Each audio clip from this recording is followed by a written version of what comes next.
Thank you sir. నాకు ఇద్దరు పిల్లలు, ఒక పాప ఒక బాబు. నా హస్బెండ్ పేరు వచ్చేసి మధుసూదను. విఆర్ఓ జాబ్ చేస్తాడు బద్వేలు వీరపల్లిలో. మాకు 2019 మే 26న మ్యారేజ్ అయింది. మ్యారేజ్ అయినప్పటి నుంచి మా ఇద్దరికి గొడవలు జరుగుతూనే ఉన్నాయి. చీటికి మాటికి మాతో కొట్లాడుతూనే ఉంటాడు. నాకు అదనం కట్నం తీసుకుంటామని అత్త మామ ఆడబిడ్డ అందరూ నన్ను హింసిస్తూ ఉన్నారు సార్.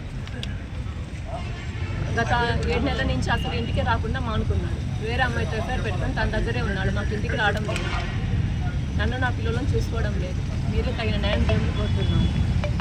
నేను అందరికీ వెళ్ళి చెప్తున్నానని బద్వేలు ఎంఆర్ఓ సార్కి, కడప కలెక్టర్ సార్కి కూడా చెప్తున్నానని మొన్న బద్వేలు ఎంఆర్ఓ సార్ని కలిసి నేను ఇంటికి వెళ్తుంటే నన్ను బద్వేలు సెంటర్లో పట్టుకొని జుట్టు పట్టుకొని కొట్టి లాగి ఈడ్చి కొట్టిండు. నేను అక్కడ స్పృహ తప్పి కింద పడిపోయాను. అందరూ అక్కడ ఉండే వాళ్ళు చూసి నన్ను లేపి నాకు పాటించిండు. నేను అందరికి చెప్తున్నానని ఈ విధంగా నన్ను చేస్తున్నాడు. నాకు నా పిల్లలకు ప్రాణహాని ఉంది ఆయన దగ్గర నుంచి. మమ్మల్ని అసలు చూసుకోవడం లేదు. మీరే తగిన న్యాయం చేయమని కోరుతున్నాను. నాకు నా పిల్లలకు రక్షణ కల్పించండి సార్.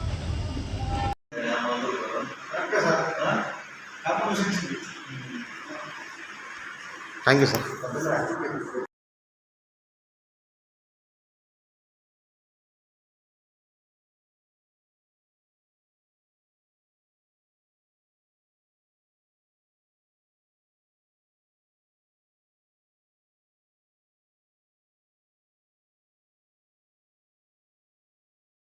నాకు ఇద్దరు పిల్లలు, ఒక పాప ఒక బాబు.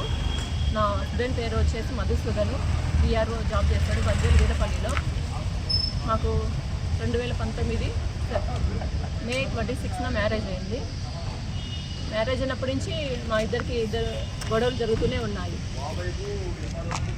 చీటికి మాటికి మాతో కొట్లాడుతూనే ఉంటాడు. నాకు అదనం కట్నం తీసుకుంటామని అత్త మామ ఆడబిడ్డ అందరూ నన్ను హింసిస్తూ ఉన్నారు సార్.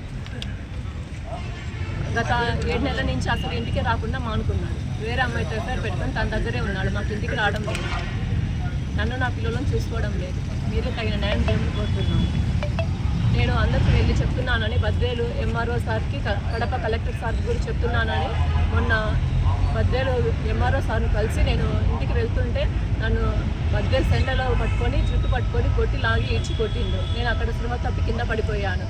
అందరూ అక్కడ ఉండే వాళ్ళు చూసి నన్ను లేపి నాకు పాటించిండు. నేను అందరికి చెప్తున్నానని ఈ విధంగా నన్ను చేస్తున్నాడు. నాకు నా పిల్లలకు ప్రాణహాని ఉంది ఆయన దగ్గర నుంచి. మమ్మల్ని అసలు చూసుకోవడం లేదు. మీరే తగిన న్యాయం చేయమని కోరుతున్నాను. నాకు నా పిల్లలకు రక్షణ కల్పించండి సార్.